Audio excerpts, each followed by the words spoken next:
Hey everybody, it's Eddie from Tokyo, Japan. It's Sunday, March 18th. I'm going to make a quick update, give you 3 stories that are all interrelated from Japan in regards to cryptocurrency. Poloniex website is one I've been popping in on off and on over the weekend because the prices have continued to stay weak. We've got a really ugly red candle happening at the moment. As you see in the 6-hour chart, it looks like we tried to make some headway on the upside, but then some volume came in and just sucked everything down, and now we've got another big red candle sucking everything down. So I don't want to talk anymore about Bitcoin because I'm sure you are all really trying to research what's happening.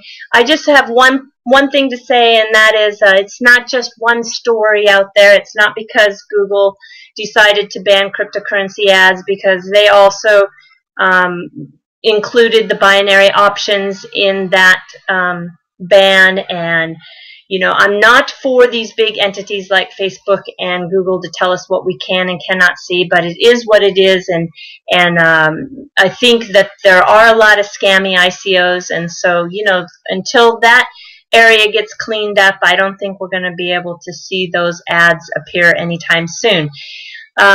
This Death Cross story is just another way that people are selling eyeballs, clicks, and newspapers. We had also some downward movement before the Senate hearings, but you know, it wasn't that. The Senate hearings actually came out pretty good, so I just don't believe it's ever just one-off stories. Of course, it could happen, it can happen, and happened in the past when we got some news about China when they were banning the ICOs, but let's just step back and know that there's 2 things that drive this market, and one is greed and one is fear. And right now, collectively, as a whole, everybody's very fearful. So it'll pass, it'll get better, and we will see everything recover. I don't know how long it'll take. It might take longer than we want, but if you want to watch the TA, the technical analysis out there, and try to determine if it's going to go up, or is it going down, or is it moving sideways. You know, I watch and I listen, but I don't think they know. It pretty much is like reading tea leaves that have already been spilled. It doesn't really tell us what's going to happen in the future. This red candle is, I got to get off this page here. Okay, let's move to the first story. First story is big, actually. There is the second largest exchange called CoinCheck in Japan, and yesterday they decided to drop Monero, Dash, and ZCash. And you wonder why. Well, as you know, this is the site that was hacked of the NEM, and the NEM was hacked on January 26th. And when, let's see, as of the 7th of February, that stolen NEM started to show up on the darknet and was being converted into other currencies, and it was other virtual currencies, and it was Monero, Zcash, and Dash as some of those coins that were being used. And it's always been pointing to, Japan has always been pointing to a lot of this money is ending up in North Korea.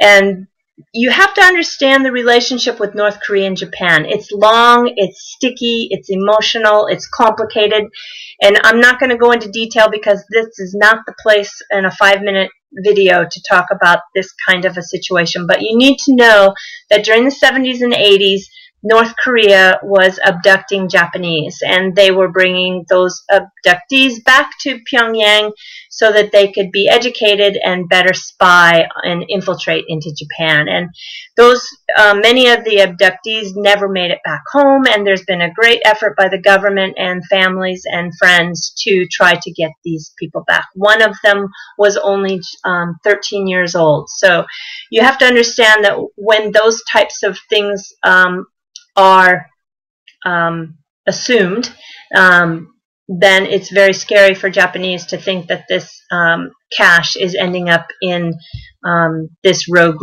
regime of North Korea.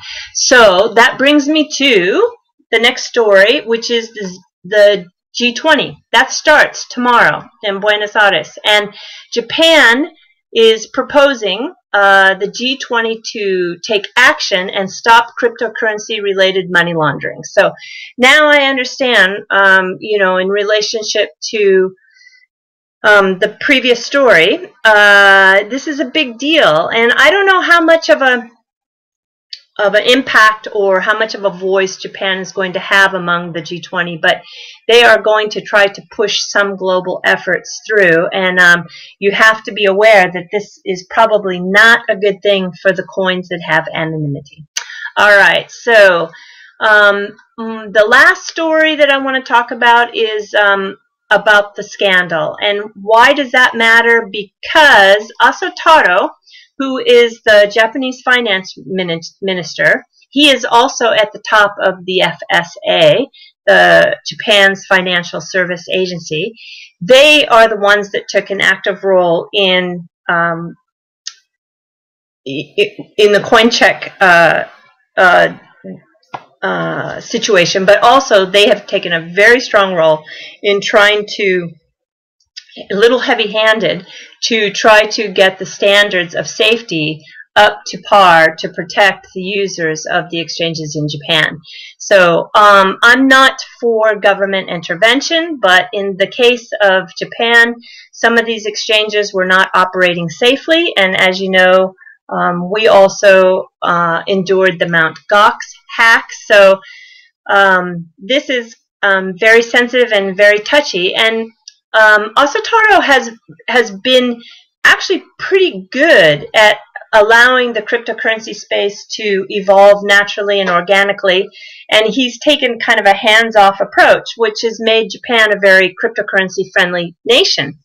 But he is in big trouble over a land deal that he's connected to along with the Prime Minister. And you know, if this land deal hadn't become now such an issue, we wouldn't have the risk that we're going to lose him as the finance minister. But I don't want to say it, but it looks pretty bleak for him, and they're trying to force him to resign. The cabinet thought they were untouchable before, but their approval ratings are down below just about 30% and still sliding.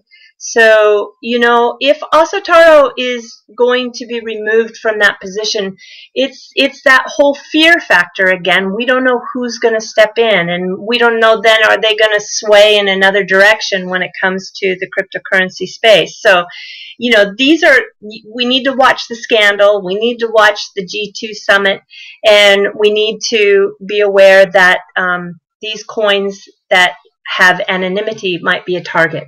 Okay, so that's what I want to bring you today in terms of an update from Japan, and I hope you all are well and you had a great St. Patrick's Day in the States, and I will talk to you tomorrow. Okay, thank you so much. Bye-bye.